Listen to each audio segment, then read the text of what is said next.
Right, this is one of my sit-down little raves that I have occasionally. Thought it's a good opportunity because I don't have a computer right now, which is, I feel quite naked without my laptop being in the room, but I had to drop it off at the at Saigon Computer just before. Um, Took a grab um, bike down there. It's about just shy of a kilometre away, but it's not the most pleasant walk, so I thought I'd take a grab bike with the computer slung over my back, and that cost me the princely sum of 12,000 dong, which is, I don't know, about 80 cents each way, so that was good. But the bad news is I was hoping, I didn't know how long it was going to take to reinstall Windows, but I suspected it was a long process, and I was told that it will be 4 hours duration, and it's a bit difficult to communicate with the people there, but I used Google Translate and I got the message across. I also found out that they'd be charging me 250,000 dong, so that's not too bad. I guess it's about $15, $16, something like that, which is pretty cheap for labour these days, so you can't really complain. I'd be in Oz, I'd hate to think what they'd be charging me for the same process. So I thought I might as well get it done now while I'm on the road. The big downside of it is that I'm missing out on the. I'll be wiping the software that's important to me. The most important is actually the editing software. So the Filmora editing software I'll have to reinstall, but I've got the link for do that anyway, so that's not a problem. Can't find the one for Corel though, because I was thinking if I'm going to have my laptop rebooted with a clean operating system, it might be this time Corel might work on my machine. It used to, so I think there was something in the programming that some malware or something in the software setup that had corrupted or something, and it wouldn't allow the Corel to actually run. So yeah, that's going to be all. I can't find those links. I got it off eBay, and I'm checking through my old Gmails, and I don't seem to go back that far. I was hoping that I'd have a few years worth of Gmail correspondence. I still might be able to get it, but I just on a cursory glance, it only went back a couple of years, so I'm a bit disappointed with that. That's one real fault with eBay. They don't keep records for long at all with correspondence, or for the items you've bought. And it's bloody stupid, because I was thinking of reordering something in the past. I wanted to get the seller's information, and it had been wiped. Now I just think that's dumb. But anyway, that's the way eBay operates. And unfortunately, it might be the way that Gmail operates as well. So technology's been a bear for me recent times. Since I got back from Phuket, of course, it's been horrendous with the double whammy of the laptop not be able to log into Microsoft automatically, which you should do with it. I had a 4-digit PIN number, and that got me in, and everything was fine. Now I just can't do that. And that's why I'm taking these drastic actions. And on the same day, of course, I had problems with my my Motorola mobile phone, and the same problem I'm having with it that I had with my old Motorola mobile phone. It's taken a while for this to occur. Is that sometimes it'll just reboot on me, and that happened with my old one quite a bit, and it was really annoying. It's one of the reasons I bought a new phone. Plus the fact it's got a bigger face on it too, which is good for me. But this one's also, I was having difficulties with charging. Now that may be because the charging outlet I was using at the airport, the Boost at Phuket Airport, might have been crap. So I think it depends where you're charging at your phone, and it seems to be giving me incorrect readings and what have you. So I've had it, like I say, I've copped it on both fronts, and phones are vitally important these days, because like I say, I use it for grab, and just use it for a lot of reference work now. I use it for GPS a lot more. I've been doing that as well. When I want to find the computer zone place, I use GPS, and it wasn't that straightforward, so thank God I did. And I did have to ask some people directions as well, but it was an aid. It helped me to some degree in any case. Yeah, so that's good. But and of course the other great worry still dragging on is this coronavirus thing. No one seems to know how many people are really affected. We know that Beijing seems to have been lying through its back teeth and has really made this crisis much worse than it should ever have been. And they may even be responsible for it, because it could have. The latest is it's leaked from the virus actually leaked from a lab. So all this stuff about the wet market, which happened to be across the road from this particular laboratory, that might have been just a cover story. I mean, the trouble with the Chinese now is that no one believes them anymore. They have zero credibility. They're in a similar situation to the mainstream media in the West. You know, people don't trust the mainstream media anymore either. People aren't trusting a lot of institutions, and society can't run that way. So there's some worrying trends, and people, doomsayers will say that maybe a portent of a collapse in society. I don't know about that. I think that the fact is now that knowledge is pretty well held everywhere. So even if some place they lose that knowledge, it won't be lost to humanity. It's a lot harder these days to stamp out information.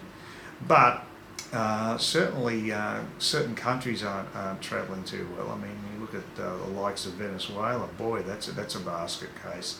And I was watching a video with Bald and Bankrupt where he went to Cuba. And well, that's a pretty crappy looking place too. But the only thing it's got going for it is it's got decent weather, and apparently the people are friendly. So yeah, I mean, but gee, it's a tough life for them. They earn bugger all, and they've got dilapidated transport, and yeah, it's not good. They actually, one of the things I noticed, he said that they have makeshift glasses. What they do is they cut bottles in half, and they use the bottom half as a glass. That's sort of how much improvisation's taking place. We all know about the classic that since the Batista regime, which was overthrown, I think in the 50s by Fidel Castro, that they're driving the same American cars around the streets. And they are, but there aren't that many cars anyway. And yeah, it's not great. It's not a place I'd want to go to. I knew some people who wanted to go there a while back, and I thought that was a bit strange because I had no great desire to go to Cuba. I'd much rather be here. This is a great country to holiday in. Although I've got to say, I actually did show some restraint last night. I went out to Number 5 bar. I turned up late. That was the first thing I did. Well, not that late, but later. About 5:30 to the happy hour, and then I actually left just a little after 7, so I didn't go to the full happy hour, and I did get stung for a couple of ladies' drinks, and I'm getting a little sick of the whole thing. Yeah, I mean, I might have overdone it, but one thing I didn't do, though, I didn't get pissed. I didn't get really pissed. I got merry, and that's about it. And I went to 2 other bars, but I came back and totally with it. And I remember getting back and having to get a taxi because for some reason the PIN number for Grab wasn't working, and I tried GoViet, and they just didn't turn up. They did ring, they always ring. I told them Number 5 bar, but it didn't register with them. They didn't show, so I had to get a Vidison taxi home, which cost me $40,000. So it probably would cost me at least double what I'd probably be charged with alternate transport, but you know, it doesn't matter. It's still pretty cheap. It's still it's about $2.50, so you know, it's a pretty cheap ride home. So I've got no complaints there, but yeah, just a bit jaded with the bar scene thing. It's probably more fun if there was an expat to have a chat with. I think it's difficult talking to bar girls with the language barrier and what have you, and there were 2 girls there that one had better English than the other, but the other, you know, the one I really like, she's struggling learning English, so it makes it very difficult. And of course, I just don't know enough yet. I'd have to really knuckle under to be able to have a proper conversation. Johan's learned enough to have a flowing conversation with them at least. It's probably very basic, but at least it's better than nothing, so he's doing okay. But yeah, so I'm going to be heading off to Bali very soon, and I'm assuming there's not too many problems with the coronavirus there, and then back to Oz. So almost at the end of the trip. It would be good to come home. Actually, I'm looking forward to it. I'm sure I'll get quite jaded after about a month, but at this stage, I think I've had enough time abroad, and it's okay. But like I say, I'm happy to get back home, and at least the weather's going to be on the improve in Cairns. Although they have had stinking hot weather recently. I think they had a 37. They've had 37-degree days, and I think they even had a 38-degree day. Oh, that'd be horrible. So yeah, I'm glad I missed that. That was the whole plan, to miss the really hot weather. So I still could cop a bit of it, but it'll be the tail end, and it's better than nothing. It also had a lot of rain too. There's been quite a bit of weather in Cairns. Yeah, but it'll be like going back to a very small country town, because this place is so busy, and even though Cairns is not that small a place, it feels a lot smaller because there just aren't as many people on the street. So yeah, it's going to be a bit of a culture shock for me. Another bit of news is, I don't know if anybody's interested in this, but it's space. I follow SpaceX's progress, and they've sent up more of their satellites to as part of their Starlink program, which is a broadband internet program. They're sending a massive number of these satellites. I think it's eventually going to be about 4,000 of them in low orbit, which has the advantage that there's very low latency, which means the signal to the satellite gets to your device very quickly.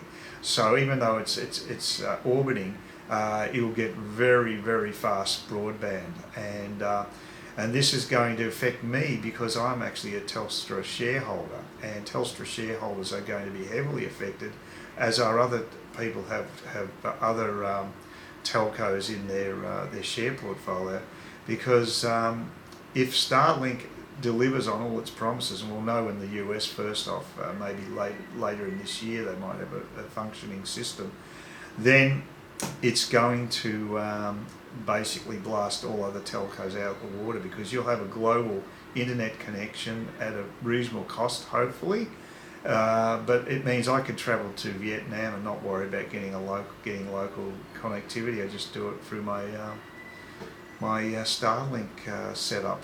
That'd be amazing. But one thing happened with their launch. They launched using their own rockets, and they had an old booster that had already flown 4 times. And normally they'd retrieve it on a barge, an automated barge that's in the Atlantic Ocean.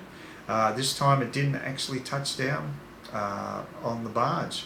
That's the first failure they've had for a long time.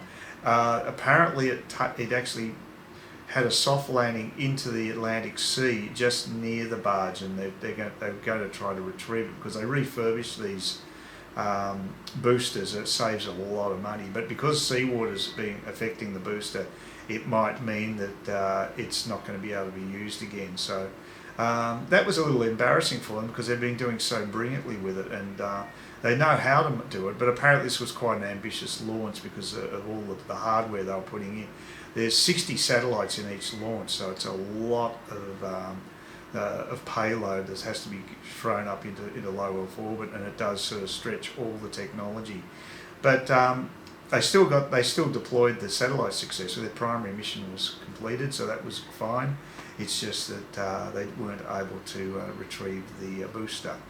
But that was pretty good, and we just now take it for granted. That's how good the technology is with SpaceX. But of course the big one is they're still building the Starship, and that is going to be the total game changer when it comes to access to space. It's going to make it so cheap compared to what it is today. A totally reusable spaceship with an incredible capacity. So watch out for that one. We might see it fly in late March, April. You never know. I'm really looking out for that one. But far as me personally is concerned, it's since I've come back from Phuket, it's been a bit more pleasant here. I've been able to walk around because the air's been better quality, and yeah, quality of life's been a little better. And I will miss the place, of course. It's going to be tough. I've got an early morning flight coming up in a few days, and that's 8:05 flight. So I'm going to have to get a taxi here around 5ish. So I might have to get some sleeping pills because for some reason I misplaced my tranquilizers before I embarked on the trip, and I always like to have them just for when I'm flying, just to get sleep, or if an early morning flight, take it before I go to bed, so at least I'll get about 4 or 5 hours sleep if nothing else. Because I was a basket case when I came over here because I didn't have the access to the tranquilizers. Don't know what's happened to them, but I might have thrown them out by mistake. Anyway, I've been feeling a bit funny in the guts today, but apart from that, I was good enough to actually be able to go to the computer place and get that done. It's something I need to get done. It's a pain in the backside, so look, I don't know when this video is going to be up and running. I may not even bother editing it. If I can't use an editor, I might just go bang, put it straight up there. That's what Stefan from Sweden does. He doesn't do any editing. He's rough as guts. He just talks. And then you even see him put his hand up to turn the camera off. He does absolutely zero editing. So it's funny watching YouTube creators because some have got really high tech editing, and they do a high end type product, and he does the most basic, but it's his content people watch anyway. So his channel is Sanity for Sweden. Oh, and before I forget, please consider subscribing to my channel, and if you couldn't be bothered doing that, which some people have done, and by the way, that speaking of subscriptions, actually I've hit the magic 400. It's not much in the scheme of things. I mean, I watched some creators have got a couple of million subscribers, but I'll take 400, and thank you very much for all the people who have subscribed. I appreciate your support. And if you don't want to subscribe, I can't make you, unfortunately. I'm trying to find methods of persuasion, but if in lieu of them, I'll say, well, look, give me a thumbs up, or even a thumbs down, or a comment, just something interaction. People like the interaction. That's what the Google algorithm likes, and we have to all obey the Google algorithm. So there you go. But yeah, thank you again, all your 401 subscribers currently. So it's gone up about 100 in a year. So that's not bad. It's not it's hardly viral, but I'll take it. So and it's really nice to get some positive comments too. I really appreciate those. So thank you everybody who supported me.